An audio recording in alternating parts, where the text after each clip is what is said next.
Réunion du Conseil des ministres ce jeudi matin à la présidence de la République. Le Conseil a pris d'importantes décisions. Le projet de loi des finances 2015 au centre des échanges ce matin entre les membres de la Commission finances de l'Assemblée nationale et les ministres en charge de la question. Messieurs, mesdames, bonsoir. Tout d'abord, la météo. Il est prévu une nuit relativement calme sur le pays. Présentation Ousmane Bawa. Chers téléspectateurs, bonsoir et heureux de vous retrouver pour cette page météo du jour. En cette fin du mois d'octobre 2014, la situation météorologique reste toujours marquée par ce contraste. Contraste thermique entre une matinée relativement fraîche et un après-midi très ensoleillé, signe prépondérant de l'installation progressive de la saison sèche. Ainsi, dans l'après-midi, il a été relevé en termes de température 38 degrés Celsius à Méné et également à Difa, 37 à Ndingini, vers le Damagaram, 38 degrés Celsius à Magaria, 37 degrés Celsius à Zender et également à Gouré, 36 degrés Celsius à Maradi, dans l'Ader, Benoukoni a relevé 40 degrés Celsius, 38 degrés Celsius à Tawa et 39 degrés Celsius sur les régions du fleuve. Plus au nord, 37 degrés Celsius à Agadez et 37 degrés Celsius à Bilma.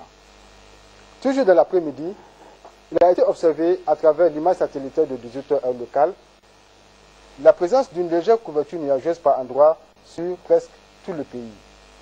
Ce qui nous permet de prévoir une nuit relativement calme sur le pays avec une persistance des vents de l'harmattan. Toutefois, une légère couverture nuageuse sera observée sur le Dandi. Pour la matinée de demain, c'est une légère couverture nuageuse qui est attendue sur le sud des régions du fleuve, avec présence d'une suspension de poussière sur l'Aïr, le Kawar et sur le nord-est Manga. Chers téléspectateurs, c'est l'essentiel de cette page météorologique. Au revoir et à demain, Inch'Allah. De la nuit d'hier à aujourd'hui, des bandits armés ont attaqué les positions de nos forces de défense et de sécurité dans le département de Walam, région de Tillabéri. Une attaque qui a occasionné des pertes en vie humaine dans les rangs des forces de défense et de sécurité. L'attaque a été condamnée dans une déclaration conjointe ministère de l'Intérieur, ministère de la Défense nationale, qui annonce aussi les dispositions prises par les autorités pour que cet acte ne reste pas impune. La déclaration est lue par le colonel Ledru Mustafa. Communiqué du ministère de l'Intérieur et du ministère de la Défense nationale. Ce jour, 30 octobre 2014, aux environs de 5 heures, des éléments terroristes ont mené des attaques simultanées contre la prison civile de Walam, le camp des réfugiés de Mangaïsé et contre la patrouille régionale de Tillabéri opérant aux environs de Banibango. Le bilan global provisoire est de 5 policiers, 2 gendarmes et 2 gardes nationaux tués, 2 gendarmes, 1 policier et 1 garde blessés, 1 gendarme, 1 policier et 1 garde portés disparus, plusieurs prisonniers évadés, 1 véhicule détruit. En cette douloureuse circonstance, le ministre de l'Intérieur, de la Sécurité publique, de la décentralisation et des affaires coutumières et religieuses et le ministre de la Défense nationale présentent au nom du président de la République, du gouvernement, de l'ensemble des forces de défense et de sécurité leurs condoléances les plus émues aux familles des disparus. Des opérations sont en cours pour neutraliser les assaillants. Le ministre de l'Intérieur, de la Sécurité publique, de la décentralisation et des affaires coutumières et religieuses et le ministre de la Défense nationale réitèrent leurs encouragements aux forces de défense et de sécurité déployées sur toute l'étendue du territoire national et sur les théâtres d'opérations extérieures, qui œuvrent sans relâche à la défense de l'intégrité du territoire national et au maintien de la paix et de la stabilité dans la sous-région. En tout état de cause, le Niger est plus que jamais déterminé à mener une lutte sans merci aux côtés de ses partenaires contre ces groupes terroristes et autres forces obscurantistes qui opèrent dans la bande sahélo-saharienne. Vive les forces de défense et de sécurité, vive le Niger, je vous remercie. Par rapport justement à cette attaque, nous avons sur ce plateau le ministre de la Justice, garde des Sceaux, ministre porte-parole du gouvernement. Monsieur le ministre, bonsoir. Bonsoir, madame. Vous êtes certainement porteur des messages du gouvernement. Absolument. Merci. Communiqué du gouvernement. Après Agadez et Arlit en mai 2013, après la prison civile de Niamey en juin 2013 et le 3 octobre au Mali, ce jour 30 octobre 2014, aux environs de 5 heures, des éléments terroristes se sont encore pris à notre pays en s'attaquant simultanément contre la prison civile de Walam et le camp des réfugiés maliens de Mangaïsé, ainsi qu'à la patrouille régionale de Tillabéri. Le bilan est le suivant. Côté forces de défense et de sécurité, 5 policiers, 2 gendarmes et 2 gardes tués. 2 gendarmes, 1 policier et 1 garde blessés. Une jeune femme tuée, plusieurs prisonniers évadés, un véhicule détruit.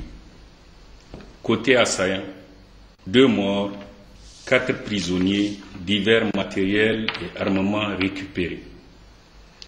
En ce moment même, des opérations de ratissage sont toujours en cours pour rechercher et neutraliser les assaillants. Face à la situation, le président de la République et le gouvernement réitèrent leurs encouragements aux forces de défense et de sécurité déployées sur toute l'étendue du territoire national et sur les théâtres d'opérations extérieures qui œuvrent sans relâche à la défense de l'intégrité du territoire national et au maintien de la paix dans la sous-région et au-delà. En outre, le gouvernement salue la collaboration des populations locales qui ont donné le meilleur d'elles-mêmes pour informer et aider les FDS dans l'œuvre de neutralisation de ces forces obscurantistes. En cette douloureuse circonstance, le gouvernement présente au nom du président de la République, chef suprême des armées, ainsi qu'au nom du peuple nigérien, ses condoléances les plus émues aux familles des disparus.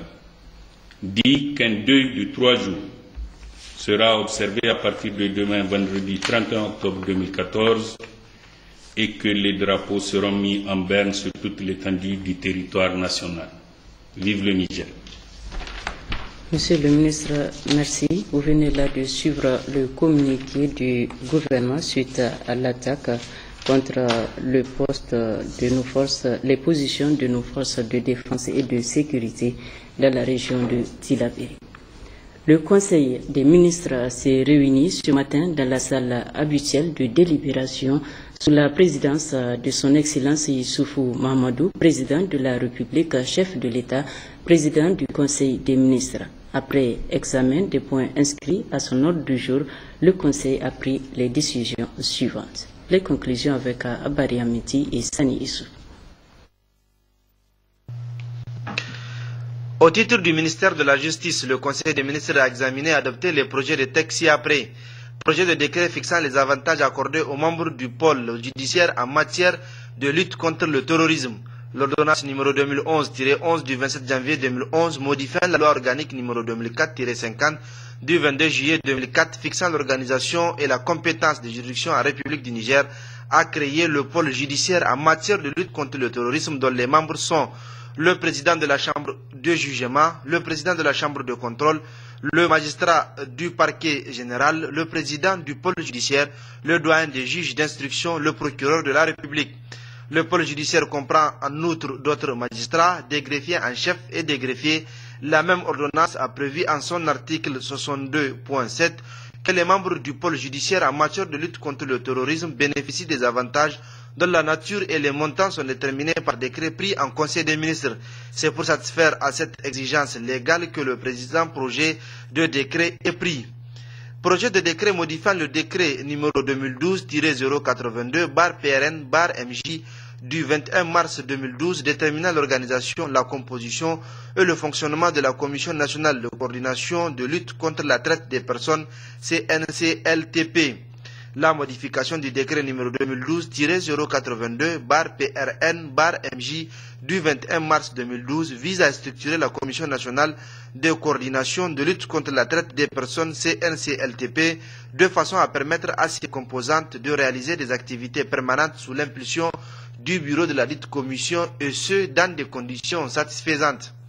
Mesures nominatives. Le Conseil des ministres a examiné et adopté les mesures individuelles suivantes. M. Sani Angou est nommé président du conseil d'administration de l'ONEP. M. Wali Zakari est nommé président du conseil d'administration du CNCN. M. Guero Mekassoua est nommé président du conseil d'administration de l'IFA-ENF. M. Ibrahim Karmago Konaté est nommé président du conseil d'administration du CENU. M. Maman Idi est nommé président du conseil d'administration de l'ANSPEX. Mme Megari Issoufou Firdos Moussa est nommée présidente du conseil d'administration de l'INS. M. Alimato est nommé président du conseil d'administration du Bureau national de la carte brune CDAO BNCB. M. Adamou Alheri est nommé président du conseil d'administration de l'hôpital national de la Mordée HNL. M. Al-Mokhtar Isha est nommé président du conseil d'administration de l'AVCN. M. Abankas Altinin est nommé président du conseil d'administration de l'APIC. M. Boukli Najim est nommé président du conseil d'administration du centre de multiplication de bétail CMB. M. Moumouni Ango est nommé président du conseil d'administration de la CRGM. Dr Konaté Ousmane est nommé président du conseil d'administration de l'hôpital national de Niamey HNN. Mme Keta Hawa Munjo est nommée présidente du conseil d'administration de l'INJS. M. Bagale Oumara est nommé président du conseil d'administration de l'IGNN. M. Dare Danfake est nommé président du conseil d'administration de la Kareni. M. Ibrahim Sedou Mega est nommé président du conseil d'administration du CNUT. M. Mamoudou Jibo est nommé président du conseil d'administration de l'ANAC. M. Chimer Diagne est nommé président du conseil d'administration de la Bossel. Mme Fatouma Ousseni est nommée présidente du conseil d'administration de l'IFTIC. M. Habou Ibrahim Zataka est nommé président du conseil d'administration de l'ORTN. M. Haruna Magaji est nommé président du conseil d'administration du CNLA. Communication. Le conseil des ministres a entendu deux communications. Une communication du ministre des Transports relative au projet d'ordre du jour du conseil des ministres conjoints Niger-Bénin. Une communication de la ministre du Tourisme et de l'Artisanat sur l'état d'avancement du processus de mise en concession de la gestion de l'Otergawé. L'ordre du jour étant épuisé, Son Excellence le Président de la République a levé la séance. Toujours à la présidence de la République, le président de la République, chef de l'État, a reçu ce matin une délégation du projet Econ Lighting Africa, conduite par son président Alioune Badra Thiam, dit Econ. Celui-ci entend accompagner le Niger dans ses efforts de développement, suivant Econ à sa sortie d'audience. We came to Niger to implement our project, Econ Lighting Africa. On est aujourd'hui pour amener notre projet, Econ Lighting Africa, ici au Niger. The president was very excited of having our program come to Niger because he's trying to develop the country within the next time before he leaves out. Le président était content de nous recevoir, nous aussi la même chose, pour qu'on puisse l'expliquer, l'idée du projet ici au Niger. Yes, and he explained to us how much he believes in the infrastructure and the development of Niger, and he would want us to be a part of helping develop the country. Il nous a expliqué sa vision, ce qu'il veut faire pour développer le Niger, et nous on est ici sur ce qu'on peut faire pour aider, pour avancer ça. And he also shared with us how much he wants to start creating youth development and fulfill all the promises. Il nous a parlé aussi de son engagement pour créer la création d'emplois pour la jeunesse nigérienne, et nous aussi on travaille sur la jeunesse. So he's pretty much given us our blessing, and also welcoming us into Niger for the inauguration that we're going to make for the villages that we electrify. Il nous a donné le feu vert pour pouvoir travailler ici avec les jeunes, et aujourd'hui ce soir on va inaugurer l'un des sites qu'on a donné et les villages qu'on a donnés ici pour l'électrification, qu'on a électrifié. La majorité c'est l'énergie. That's the main sector. We're going to electrify 1,000 villages. On va faire plus de milliers de villages. 1,000 villages a year. Par année.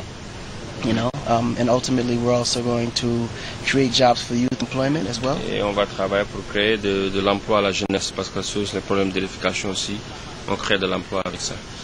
And also, he has 2 airports that he's building within the country that we will possibly be involved with as well. Et il a une idée pour 2 aéroports qu'il veut faire ici dans le pays aussi. On va l'aider de trouver les financements aussi pour ça. À l'Assemblée nationale, les députés membres de la Commission des finances et du budget étaient en conclave ce matin avec le ministre des Finances et le ministre délégué au budget. L'étude du projet de loi portant loi de finances 2015 a suscité la tenue de cette rencontre qui s'inscrit dans le cadre des exercices habituels de l'Assemblée nationale. Yahya Robo, Mariam Adakou. Cette rencontre entre le ministre des Finances et celui délégué au budget et les députés membres de la Commission des Finances et du budget, commission saisie au fond en ce qui concerne l'examen du projet de loi portant loi des finances 2015, a pour objectif essentiel de discuter du contenu de cette loi. Conformément au règlement intérieur de l'Assemblée nationale, le budget général de l'État est présenté solennellement d'abord devant la plénière. Donc le 7 octobre, ça a été présenté à la plénière. Et aujourd'hui, la commission des finances elle est saisie au fond. Donc c'est elle qui doit présenter un rapport général à la plénière pour que la loi soit adoptée par l'ensemble des députés. À la différence maintenant de la plénière, cette présentation d'exposé de motifs est suivie des débats. Et c'est ça la différence fondamentale. La présentation solennelle, il n'y a pas de débat, mais la présentation des avis au niveau de la commission saisie au fond, elle est suivie de débat. C'est-à-dire tous les députés, ils sont autorisés à poser toutes les questions au ministre. Et après donc, cette phase, nous allons continuer, comme je l'ai dit dans mon discours, on va faire presque 1 mois en train de travailler avec le cadre du ministère des Finances et toute autre personne, c'est-à-dire les différents ministères, la société civile, dont les commissaires jugent utile d'entendre, on va les faire venir et les entendre. Donc c'est à la fin de tout cela qu'on fait un rapport général qui est présenté à la plénière, qui est prévu pour le 26 novembre. Les conclusions de cette discussion entre membres du gouvernement et élus du peuple serviront de base pour la défense de ce projet de loi en plénière. L'Assemblée nationale a adopté lors de sa plénière du lundi dernier la loi portant code de nationalité à l'unanimité des députés présents. Par l'adoption de cette loi, c'est la double nationalité qui est instituée, ce qui n'est que justice faite aux Nigériens expatriés qui jusqu'ici perdaient automatiquement leur nationalité d'origine en optant pour celle du pays d'accueil. Le reportage de Seyni Soumaïla Ibrahim et Hamanissé. Dans l'actuel des projets de loi ayant recueilli le vote favorable des parlementaires au cours de cette deuxième session ordinaire au titre de l'année 2014, se dresse en bonne place celui relatif au code de la nationalité nigérienne.